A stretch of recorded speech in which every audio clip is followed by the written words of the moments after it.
The printing press, invented in the 1450s by Johannes Gutenberg, allowed people to transmit information more quickly.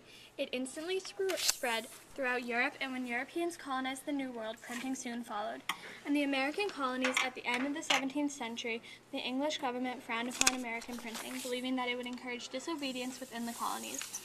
The first American newspaper, Boston's Public Occurrences, both foreign and domestic, was run by Benjamin Harris in 1690.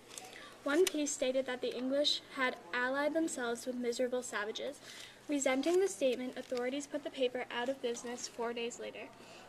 But going into the 18th century, numerous homegrown broadsheets and tabloids satisfied the colonists' need for information about the rest of the world.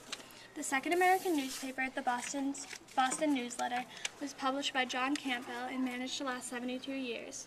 It was successful, and since it didn't have anything opposing the government, it was not shut down by the authorities. Throughout the rest of the colonies, other newspapers and tabloids popped up, leading to the emergence of the colonial press. Newspapers tended to republish news from other papers.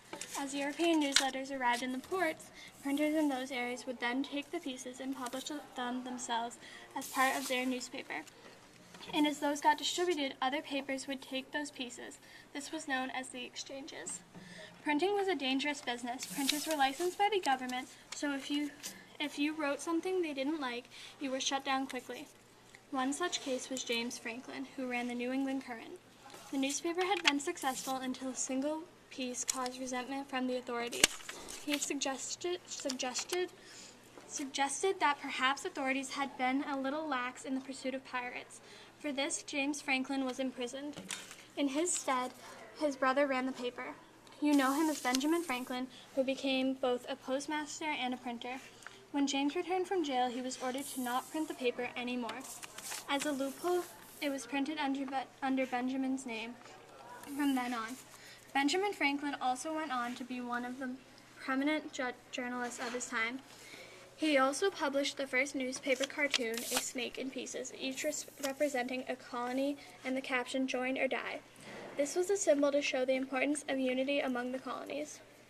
Throughout the 18th century, the press became more and more outspoken.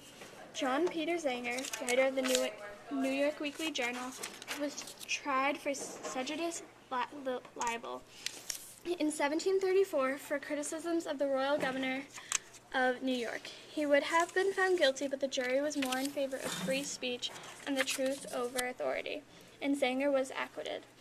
The printers of the 18th century tried to present current events and politics in fun and in inventive ways, and although they had no headlines and few pictures, they still managed to keep readers interested with acrostic poems and satirical songs, lists of complaints, and opinionated letters for each side of an issue.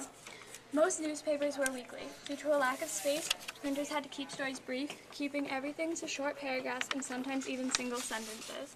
In a big change from earlier literature, the documents were specifically focused on religious practices. Although religious articles were still written from time to time, articles focused on all sorts of relevant issues from politics to the war in England, and consisted of brief articles on about 4 pages with advertisements on the back of local companies. When the Revolutionary War ended in 1783, the industry went through major changes. Not only were newspapers being published daily, but there were over 100 different newspapers being printed across the colonies. Articles often focused on the rest of the 13 colonies for those who wanted to know how the war had affected America. In 1791, freedom of the press was institutionalized in the United States as the First Amendment to the Constitution. The First Amendment states that the Congress shall make no law abridging the freedom of speech or of the press. Rather than trying to control the press, government officials and political figures started using newspapers to promote themselves. After years of denouncing England, journalists quickly turned to denouncing opposing political parties. So many papers became politically biased. Looking back hundreds of years later, we have come a long way in the printing industry compared to its humble roots, but it's still similar. Of course, the content is different. You won't find stories about King George II or Marie Antoinette in the New York Times anymore. But it's still black ink on white paper. It's laid out into sections and columns, and most importantly, it's still news. It's not like news is some foreign idea we've never encountered before. It was around then and it's around now. After so many years with free press, we almost take it for granted. That's why it's nice to look back at a time when newspapers weren't as easily accessible and look at what has changed. Who knows how printing will change in the future?